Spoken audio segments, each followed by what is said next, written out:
আল্লাহ সুবহানাহু ওয়া তাআলা তিনি আমাদেরকে সৃষ্টি করেছেন এবং আমাদের জীবনের সুখ বিসুখ সব তিনি সৃষ্টি করেছেন। আমাদের এই জীবনটাই শেষ জীবন নয়, এটি একটি পার্থিব জীবন, যা পরকালীন জীবনের জন্য প্রস্তুতি গ্রহণের জীবন। আসল জীবন হল আখিরাতের জীবন। আল্লাহ পাক বলছেন, আল আখিরাতু খায়রুন ওয়া আবকা, ওয়ালাল আখিরাতু খায়রুন ওয়া আবকা। আখিরাত হল উত্তম এবং চিরস্থায়ী। ওয়া ইন্নাল আখিরাতা লাহিয়াল হায়াওয়ান, আর আখিরাতই হল আসল জীবন। সেই জীবনের কোনো শেষ নেই। এই পার্থিব জীবনে মানুষ যা আমল করবে সে আমলের ফলাফল সে সেখানে পাবে। এখানে আমলের বিনিময়ে মানুষ যা কিছু পায় নগদ, এটা ওই কৃষকের মতো, যে কৃষক খেতে কাজ করে, ক্ষুধা লাগলে সেখানেও খায়, কিন্তু এটা তার মূল খাবার নয়। তার মূল খাবার হলো এই ফসল যখন পাকবে, এই ফসল কেটে বাড়িতে নিবে, তখন গিয়ে সেখানে বাড়িতে বসে সে আসল খাবার খাবে। 3 মাস এখানে কাজ করে, 9 মাস বাড়িতে খায়। তো অনুরূপ ভাবে আমরা এখন খেতে আছি, আমাদের খামারের জীবনে আছি। এখানে আমাদের ক্ষুধা লাগলো আমরা খাই, আমরা ভোগ করি। খেতে মানুষ ছোট ছোট বাড়ি বানিয়েও খেত পাহারা দেয়। ঠিক এখানে আমাদের যে বাড়িঘরগুলো ঠিক অনুরূপ বাড়িঘর। যত উঁচু বিল্ডিং হোক না কেন, এটি টং, এটা ক্ষেতের টং ছাড়া কিছুই না। এই বাড়িঘর যেমন চিরস্থায়ী না, আমাদের লাইফও চিরস্থায়ী নয়, ক্ষেতের জীবনটাও চিরস্থায়ী নয়। চিরস্থায়ী জীবন আখিরাত। এখন ইন খায়রুন ফাখায়রুন শাররুন ফাশার, যদি এখানে কেউ ভালো কাজ করে তাহলে পরকালে সে ভালো ফল পাবে, অর্থাৎ জান্নাত পাবে। আর যদি এখানে মন্দ কাজ করে সেই ফলও সেখানে পাবে, অর্থাৎ জাহান্নাম পাবে। নাউযুবিল্লাহ। এখন আল্লাহ সুবহানাহু ওয়া তাআলা এই পৃথিবীর জীবনে আমাদেরকে, আমরা যারা ঈমান এনেছি, ঈমানদারদেরকে তিনি বিভিন্নভাবে পরীক্ষা করার সিদ্ধান্ত নিয়েছেন এবং এই সিদ্ধান্ত তিনি কোরআনে কারিমে ঘোষণা দিয়েছেন যে সিদ্ধান্ত একবারই অটল। যেমন আল্লাহ পাক সূরা বাকারার মধ্যে ইরশাদ করেছেন 2য় পারায়, وَلَنَبْلُوَنَّكُمْ بِشَيْءٍ مِنَ الْخَوْفِ وَالْجُوعِ وَنَقْصٍ مِنَ الْأَمْوَالِ وَالْأَنفُسِ وَالثَّمَرَاتِ وَبَشِّرِ الصَّابِرِينَ الَّذِينَ إِذَا أَصَابَتْهُم مُّصِيبَةٌ قَالُوا إِنَّا لِلَّهِ وَإِنَّا إِلَيْهِ راجعون। অবশ্যই আমি তাদেরকে পরীক্ষা করব কতগুলো জিনিসের দ্বারা। সে কি? বিনাল খাউফ, ভয় ভীতির অবস্থা, ওয়াল জু, ক্ষুধা লাগিয়ে দিব, ওয়া নাকসু মিনাল আমওয়াল, সম্পদ কমিয়ে দিব, ওয়াস সামারাত, এবং ফলভোগ ধ্বংস করব। এগুলোর মধ্যে অসুখ বিসুখ মানুষের এই সমস্ত সমস্যা এর মধ্যে এসে গেছে। এগুলো দিয়ে পরীক্ষা করব। ওয়াবাশশিরিস সাবিরিন আল্লাযীনা ইযা আসাবাতহুম মুসিবাহ, হে নবী তুমি ওই সমস্ত লোকদেরকে সুসংবাদ শোনাও যারা এই পরীক্ষায় ধৈর্য ধারণ করে, আর যখন তাদের কোনো মুসিবত স্পর্শ করে, অর্থাৎ বিপদ আপদ হয়েছে, রোগ শোক হয়েছে, তখন তারা অস্থির না হয়ে তারা বলে, ইন্না লিল্লাহি ওয়া ইন্না ইলাইহি রাজিউন, আমরা তো আল্লাহরই, আর আল্লাহর দিকে আমাদের ফিরে যেতে হবে। কাজে এই পৃথিবীতে কেউ থাকবে না, তাকে ফিরে যেতে হবে আল্লাহর দিকে। قل إن الموت الذي تفرون منه فإنه ملاقيكم ثم تردون إلى عالم الغيب والشهادة فينبئكم بما كنتم تعملون। তুমি বলে তো ওই মৃত্যু যার থেকে তোমরা পালিয়ে বেড়াচ্ছ, এটা তোমাদেরকে আলিঙ্গন করবেই, এই মৃত্যু তোমাদেরকে স্পর্শ করবেই। ثم تردون إلى عالم الغيب والشهادة, এরপর তোমাদেরকে নিয়ে যাওয়া হবে যিনি গায়েব জানেন এবং সামনে যা কিছু হাজির সবকিছু জানেন, তার কাছে নিয়ে যাওয়া হবে। ফায়ুনাব্বিউকুম বিমা কুনতুম তা'মালুন, অতঃপর তোমাদেরকে তিনি খবর দিবেন তোমরা যা কিছু আমল করতে, ভালো করলে ভালো, মন্দ করলে মন্দ। তাহলে দেখা যায় যে আল্লাহ পাকের একটি ওয়াদা, আর আল্লাহ ওয়াদা খেলাফ করেন না। আল্লাহ যেমন ভালো কাজের পুরস্কার জান্নাত দিবেন ওয়াদা করেছেন, সেটা দিবেন। যারা ভালো কাজ করবে তাদেরকে দেবেন, যারা মন্দ কাজ করবে তার জাহান্নাম দিবেন, সেটাও তিনি দিবেন। অনুরূপভাবে এই ওয়াদাও যে পৃথিবীর জীবনে তিনি ইমানদার সমাজকে তিনি কতগুলি পরীক্ষা করবেন, এই পরীক্ষা তাদেরকে পাশ করতে হবে। কারণ জান্নাতে যাওয়া মানে কি, এটা প্রমোশন, আর প্রমোশন তো পাশ করা ছাড়া, পরীক্ষায় পাশ করা ছাড়া প্রমোশন হয় না। সেই জন্য এই পরীক্ষায় পাশ করতে হবে। হাদিসে কুদসিতে আল্লাহ পাক ইরশাদ করছেন, মান লাম ইয়ারদা বিকাদাই ওয়া লাম ইয়াসবির আলা বালাই ফালইয়ালতামিস রাব্বান সিওয়াই।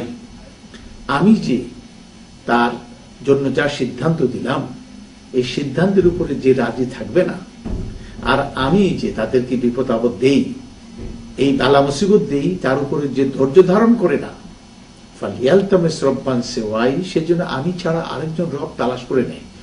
কারণ আমি ছাড়া তো রব নাই, তালাশ করলেও পাবে না। কাজেই তাদের উচিত সবর করা। এই জন্য সবরের ব্যাপারে সূরা আল ইমরানের শেষ আয়াতে ইরশাদ হচ্ছে, ইয়া আইয়ুহাল্লাযীনা আমানু ইসবিরু ওয়া সাবিরু ওয়া রাবিতু ওয়াত্তাকুল্লাহা লাআল্লাকুম তুফলিহুন। এই ইমানদার সমাজ, তোমরা ধৈর্য ধারণ করো এবং ধৈর্যের প্রতিযোগিতা করো, একজনের চাইতে আরেকজন বেশি ধৈর্য ধারণ করো। এইভাবে আল্লাহর বর্ডারগুলো রক্ষা, হুকুমের শরিয়ার বর্ডারগুলো রক্ষা করো, এবং আল্লাহকে ভয় করো, লাআল্লাকুম তুফলিহুন, তাহলে তোমরা ফালা পাবে। এতগুলো কথার দ্বারা আমরা কি বুঝলাম? এই কোরআন হাদিসগুলো দ্বারা একটি জিনিস পরিষ্কার হলো যে এই পৃথিবীর জীবনে মানুষের কোনো মুমিনের জীবন এমন হবে না যে সে একটানা সে একরকমই থেকে যাবে, তা নয়। এই জীবনে তার পরীক্ষা আসবেই, বিভিন্ন ধরনের পরীক্ষা। যেমন একটু আগেও সূরা বাকারা আয়াত থেকে শুনেছেন, সেই ধরনের পরীক্ষা। তারপরে আসাবাতুম মুসিবা, মুসিবতের পরীক্ষা। সে মুসিবতের মধ্যে অন্যতম হল রোগ বালাই। এই রোগ বালাই হলে পরে চিকিৎসা করতে বলা হয়েছে, তোমরা তাদাউ ফাইনা লিকুল্লি দাইন দাওয়া, তোমরা চিকিৎসা করাও, কারণ প্রত্যেক রোগেরই চিকিৎসা আছে। কিন্তু এমন হয় যে কোনো কোনো রোগ এমন আছে যা মানুষের জন্য মৃত্যুর কারণ ঘটায়, মৃত্যুর কারণ হয়, যা মৃত্যু ঘটায়। তো মৃত্যু ঘটালে আল্লাহ পাকের সিদ্ধান্ত, দুনিয়াতে তো কেউ বাঁচবে না, যে কোনো একটা ওসিলা থাকে দুনিয়া থেকে যেতে হয়। কাজে কারোর রোগ হয়েছে, কারোর গাড়ির তলে পড়ে মরেছে, কারোর আগুন লেগে পড়ে মরে গেছে, কারোর ডাকাতের আঘাতে মরে গেছে, কেউ বা যুদ্ধের মাঠে, জেহাদের মাঠে গিয়ে প্রাণ দিয়ে শহীদ হয়ে গেছে। এই দুনিয়ার লাইফটা এটা ফিনিশ হতেই হবে, শেষ হতেই হবে। তাহলে এখানে বিপদ আপদ যে আল্লাহ পাক দেন, বিপদ আপদে ধৈর্য ধারণ করা। এবং এর মধ্যে সুবিধা হচ্ছে এই যে হাদিসের মধ্যে এসছে যে মুমিনের যখন কোনো রোগ হয়, কিংবা এমনকি সে একটা চাপ জ্বর হলো, কিংবা একটা রোগ হলো, কিংবা সে একটা হোঁচট খেলো কোনো জায়গায়, কিংবা একটা কাটার গুঁতো সে খেলো, এতে এটার উপরে যদি সে ধৈর্য ধারণ করে, তো এর দ্বারা তার যে পিছনের গুনাহ মাফ হয়ে যায়।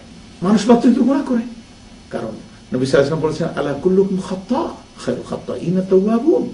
ভালো করে শুনে নাও, তোমরা প্রত্যেকেই ভুল করো, আর ওই লোকেরই উত্তম ভুল করে যারা তওবা করে।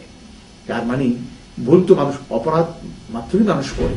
তো অপরাধ যখন করে, কারণ আদম ভুলে গেছিলেন, এই জন্য তার সন্তানরা ভুলে যায়। ওই যে তাকে বলা হয়েছিল গাছের কাছে যেও না, কিন্তু গাছের কাছে গেলেন, তো আল্লাহ পাক বলেন ফানাসি, সে ভুলে গেল।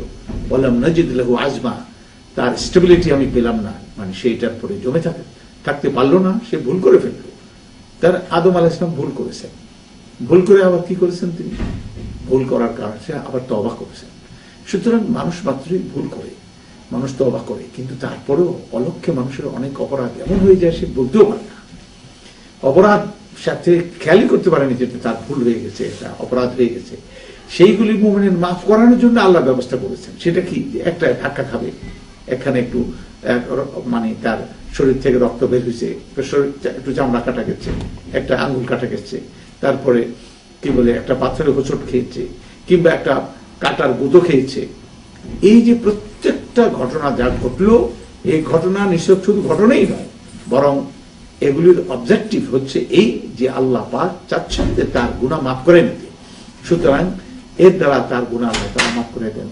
যে এই সে যদি এটার উপরে সবর করে, যাজা ফাজা না করা। এই ধরনের কিছু হলে কারো কাছে বলে বেড়ান, হ্যাঁ হ্যাঁ আমার এটা হয়েছে, আমার ওটা হয়েছে, আমি গেলাম না, কারো কাছে এটা বলতে নেই, বরং বলতে হবে আল্লাহ তাআলার কাছে। ইন্নামা আশকু বাসি ওয়া হুসনি ইলাল্লাহ। হযরত ইয়াকুব আলাইহিস সালাম তার ছেলেকে হারিয়ে পাগল প্রায় হয়েছেন, কিন্তু মানুষের কাছে অভিযোগ করতেছেন না। তিনি কয় আমি আমার অভিযোগ, আমার দুঃখ কষ্ট আমি সেগুলি আমার আল্লাহর কাছেই বলবো। সুতরাং আল্লাহর কাছে বলা এটা মুমিনের আলামত, আল্লাহর কাছে বলা। আর আল্লাহর কাছে বললে আল্লাহ খুশি হন, কারণ আল্লাহ জানে যে এই লোকটা বলার জায়গা তো আমি, এই রোগ দিলেও আমি, ভালো করলেও আমি, এই যা মানুষ তো ফাহুয়া ইয়াশফিন, আমি যখন অসুস্থ হই তখন তিনি আমার ভালো করেন। হযরত ইব্রাহিম আলাইহিস সালাম বলেছেন আমি যখন অসুস্থ হই তিনি আমাকে ভালো করেন। সুতরাং আমি অসুস্থ হলে ভালো করার তো মালিক আল্লাহ। সুতরাং আল্লাহর কাছে যদি প্রার্থনা করা হয় তাহলে এই প্রার্থনা, এই দোয়া করা হয়, দোয়াটা একটা ইবাদত। এখন সে ভালো, যদি আল্লাহর ইচ্ছা যদি সে ভালো নাও হয়, কিন্তু ইবাদত তো হয়ে গেল, আর এটা বিনিময় সে আল্লাহ তার কাছে পাবে। কারণ আল্লাহ তাআলা বলছেন ওমা খালাকতুল জিন্না ওয়াল ইনসা ইল্লা লিয়াবুদুন, জিন এবং ইনসানকে কেবলমাত্র আমারই ইবাদত করার জন্য বানাইছি।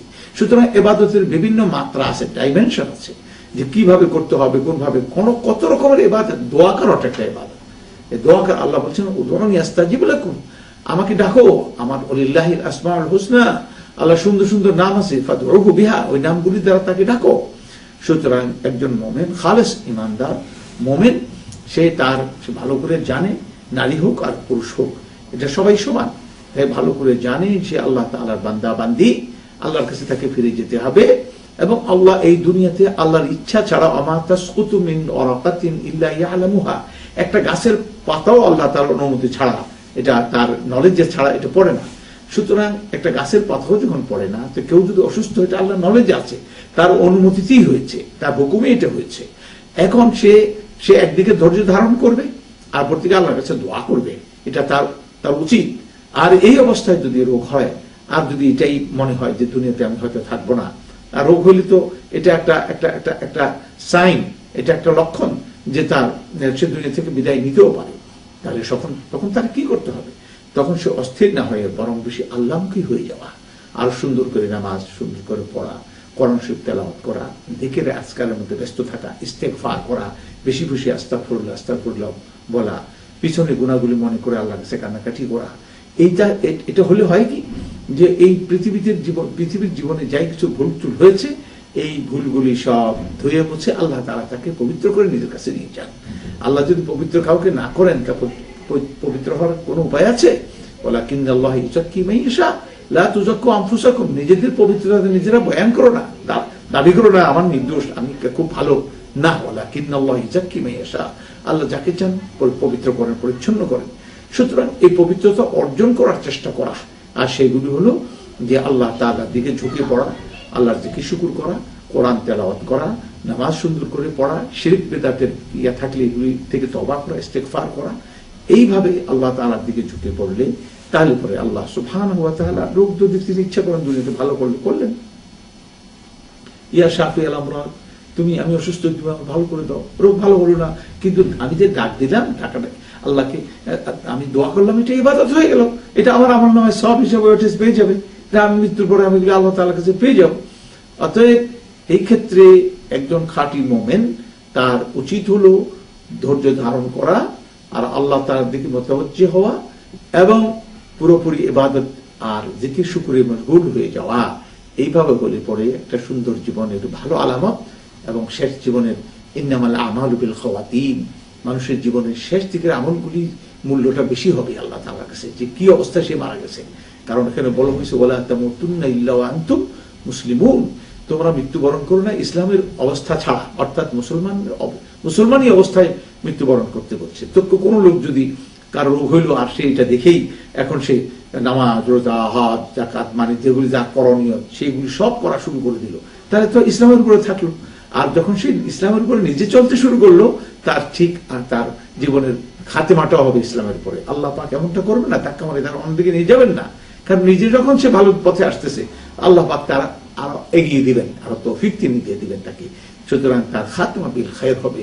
তা সবসময় খেয়াল রাখতে হবে যে আমি জিকির শুকরের মধ্যে মশগুল থাকি, যেমন আমার মৃত্যুর সময় আমার মুখ দিয়ে এই কথা বের হয়ে যায়, লা ইলাহা ইল্লাল্লাহ মুহাম্মাদুর রাসূলুল্লাহ।